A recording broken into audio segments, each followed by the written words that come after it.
শুকরিয়া আদায় করছি সেই মহান রব্বুল আলামিনের দরবারে, যে মহান রব্বুল আলামিন আমাদেরকে এত কষ্ট সহ্য করার পরেও, আমাদের কেন্দ্রীয় নেতৃবৃন্দকে ফাঁসির মঞ্চে তোলার পরেও আল্লাহ তাআলা আমাদের এই নেতৃবৃন্দের রক্তের উপরে দাঁড়িয়ে থেকে প্রকাশ্যে কথা বলার সুযোগ করে দিয়েছেন, যার জন্য বাংলাদেশ জামাত ইসলামের উদ্যোগে আজকে আমরা 2 রাকাত শুকরানা নামাজ পড়ার সুযোগ পেয়েছি। সেই জন্য সেই মহান রব্বুল আলামিনকে শুকরিয়া আদায় করছি সকলকে, আলহামদুলিল্লাহ।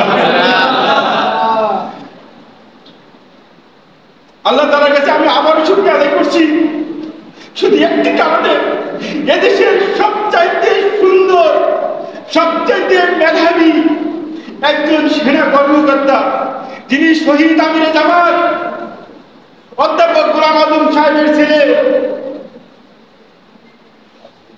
আজম আজমেরীকে তারা 10টি বছর গুম করে রেখেছিল সেই আয়না ঘর নামক সেই ঘরে।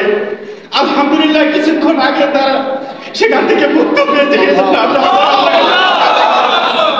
শুধু তাই নয়, বাংলাদেশ ইসলামী ছাত্র শিবিরের কেন্দ্রীয় সাবেক সভাপতি মজলুম জননেতা সেই শহীদ মীর কাসেম আলী ভাইয়ের ছেলে ব্যারিস্টার আরমান, তিনিও সেই জালিমের সেই আয়না ঘর থেকে কিছুক্ষণ আগে মুক্ত হয়েছে।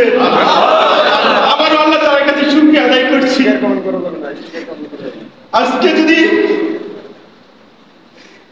যদি আমাদের সাথী সাহেব জীবিত থাকতেন, এদেশের তৌহিদি জনতা তাকে যেখানে মুক্ত করতেন।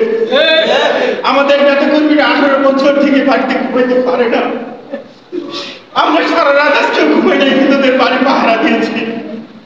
আমিরে জামাত যখন বলেছে দেবীগঞ্জ থেকে আমাদের ভাইরা আসার পর, আমিরে জামাত যখন ঘোষণা দিয়েছে আপনারা কেউ বিজয় মিছিল করবেন না, কারো বাড়িতে হামলা করবেন না, তাদেরকে ক্ষমা করে দিন, প্রতিশোধ নয় ক্ষমায় মহত্বের গুণ, আমরা সাথে সেখান থেকে সব লোকজন নিয়ে চলে গিয়েছি।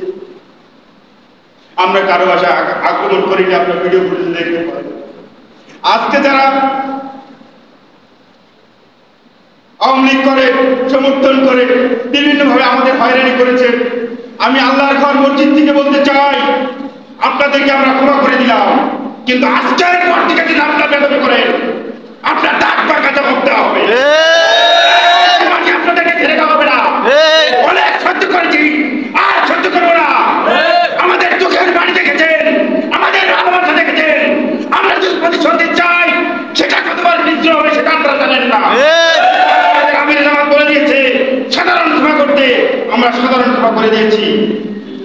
আজকের বিজয় সাধারণ জনগণের বিজয়, এই বিজয় একক জামাত ইসলামের বিজয় নয়। আজকের বিজয়ের মাধ্যমে বাংলাদেশে ইসলামের জন্য অনেক কিছু হয়েছে। সেনাবাহিনীরা শেখ মুজিবের তথাকথিত সেই মূর্তি বিভিন্ন জায়গায় থেকে সরিয়ে ফেলেছে সেনাবাহিনী নিজেরা।